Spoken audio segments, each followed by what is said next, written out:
BA first year. आज का topic है गृह निर्माण योजना के प्रमुख सिद्धांत। गृह निर्माण योजना कि व्यक्ति को विभिन्न घरेलू क्रियाओं को संपन्न करने हेतु पारिवारिक लक्ष्यों की पूर्ति हेतु आवास की आवश्यकता होती है, परंतु मकान कैसे बनाना है इसके लिए एक निश्चित योजना तैयार करना बहुत जरूरी है। भवन आयोजन के संदर्भ में ऐसे कोई भी नियम नहीं बनाए जा सकते जो सदैव लागू हो। इसका प्रमुख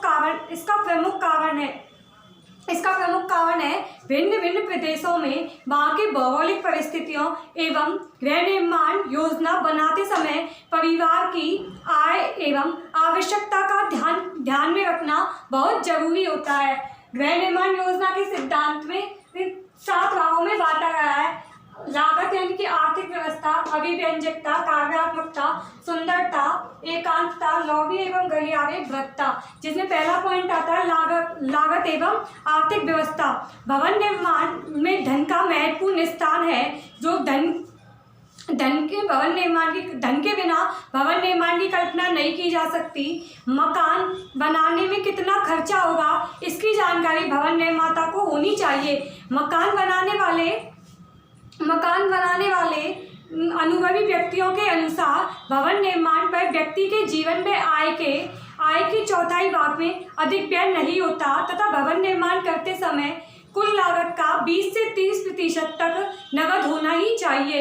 बड़े शहरों में मध्यम प्रकार के भवन बनाने पर 400 से 500 रुपये प्रति वर्ग आता है। यदि कोई व्यक्ति 500 वर्ग से अधिक भवन का निर्माण करना चाहता है तो उसे 2 लाख से 3 लाख तक अपनी आय का कुल भाग व्यय करना पड़ता है।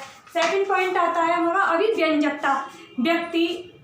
व्यक्ति का अपना व्यक्तित्व होता है, काम करने एवं सोचने का ढंग अलग होता है। इसलिए मकान बनाते समय परिवार की आवश्यकता, विचार और इच्छाओं को जान लेना अति आवश्यक होता है तथा उसके पास मिल बैठकर विचार विमर्श करके भवन निर्माण में निश्चित योजना एवं रूपरेखा तैयार की जाती है। तीसरा पॉइंट है कार्यात्मकता। भवन का मुख्य काम है परिवार की भौतिक आवश्यकताओं को पूरा करना। पारिवारिक आवश्यकताओं को पूरा करने के लिए मकान में विभिन्न क्रियाएं की जाती है, जैसे वस्त्र पहनना, भोजन बनाना, अध्ययन करना, विश्राम करना आदि। अगला पॉइंट आता है सुंदरता। मकान न केवल सुरक्षा एवं पारिवारिक आवश्यकताओं को ध्यान में रखकर बनाया जाता है, बल्कि इसके निर्माण में सुंदरता, आकर्षकता, कल्पना, नैसर्गिकता का भी महत्वपूर्ण स्थान होता है। सुंदरता की चाह में मकान की उपयोगिता कम हो जाती है। मकान की डिजाइन इस तरह की होनी चाहिए जिससे साफ सफाई, स्वच्छता एवं आसानी से की जा सकती है। अगला आता है एकांतता। यद्यपि मनुष्य एक सामाजिक प्राणी है, वह समाज में आर्थिक सुदृढ़ संसद करता है, परंतु दिन भर काम करने के बाद वह कुछ समय एकांतता में व्यतीत करना चाहता है ताकि वह अपनी थकान को दूर कर सके। एकांतता को 2 प्रकार में बांटा गया है, बाह्य एकांतता और आंतरिक एकांतता। बाह्य एकांतता से तात्पर्य है वह आवाज जो हमें बाह्य जगत में दर्शाना चाहता है। बाह्य जगत में समुचित भी हो सकता है। पार्क, बगीचा, पास की चौड़ी सड़क, गली आदि बाह्य एकांतता होती है। अब आता है आंतरिक एकांतता। आंतरिक एकांतता से तात्पर्य है विभिन्न कमरों को परस्पर तथा प्रवेश द्वार से अलग करना। कमरों की व्यवस्था में सामूहिकरण होना आवश्यक है। इसके लिए अधिक सावधानी पूर्वक आयोजन किया जाता है। आंतरिक एकांतता निम्न प्रकार से प्राप्त की जा सकती है। अब आता है लॉबी एवं गलियारे। मकान में एक लॉबी एवं गलियारे बना देने से प्रत्येक कक्ष का आने जाने का रास्ता स्वतंत्र हो जाता है, अतः प्रत्येक कक्ष की एकांतता बनी रहती है और एक कमरे से दूसरे कमरे में जाने के लिए कमरे के अंदर से न जा करके गलियारे या बरामदे में से होकर गुजरना पड़ता है। अब आता है लॉबी एवं गलियारे। अब आता है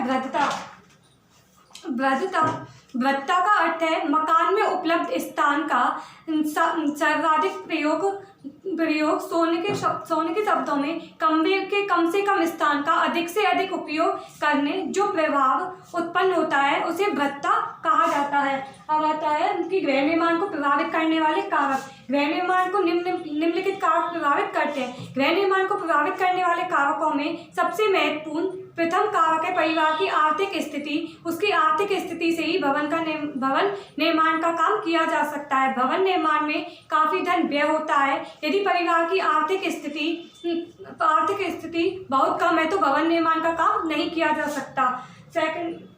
सेकंड आता है व्यवसाय। प्रत्येक परिवार का व्यवसाय, रहन सहन का स्तर, खान पान, रीति रिवाज आदि एक जैसी नहीं होती। इसमें काफ़ी भिन्नताएं पाई जाती हैं। जैसे उनकी आवश्यकताएं भी, जैसे एक परिवार की आवश्यकताएं भी भिन्न भिन्न होती है। जैसे एक डॉक्टर, वकील, शिक्षक, व्यापारी आदि भी अपने व्यवसाय को चलाने के लिए अलग अलग कमरे की व्यवस्था करनी पड़ती है। इसी प्रकार किसानों को अलग प्रकार के आवास की आवश्यकता होती है जिससे वह अनाज, दालों आदि का भंडारण समुचित प्रकार से किया जा सकता है। परिवार के सदस्यों की संख्या। भवन निर्माण करते समय परिवार के सदस्यों की संख्या एक अत्यंत महत्वपूर्ण कारक है। परिवार के सभी सदस्यों की संख्या को ध्यान में रखते हुए भवन निर्माण का कार्य किया जाना चाहिए। अगला आता है परिवार में कमाने वालों की संख्या। भवन निर्माण में काफ़ी खर्च आता है। यदि परिवार के एक ही व्यक्ति कमाने वाला हो तथा उसकी आमदनी थोड़ी कम है तो भवन निर्माण का काम अत्यंत कठिनाई से किया जाता है। अब आता है कार्यस्थल की दूरी। यदि कार्यस्थल काफ़ी दूर है तथा वह तथा आने जाने में काफ़ी समय एवं धन व्यय होता है। यद्यपि बड़े शहरों में यह संभव नहीं है कि कार्य सरलता से हो एवं कार्यस्थल घर के पास, मकान के पास ही हो, जिससे आने जाने का समय की बचे तथा धन भी बच सके। ये था कि गृह निर्माण योजना के प्रमुख सिद्धांतों पर उसको प्रभावित करने वाले कारक।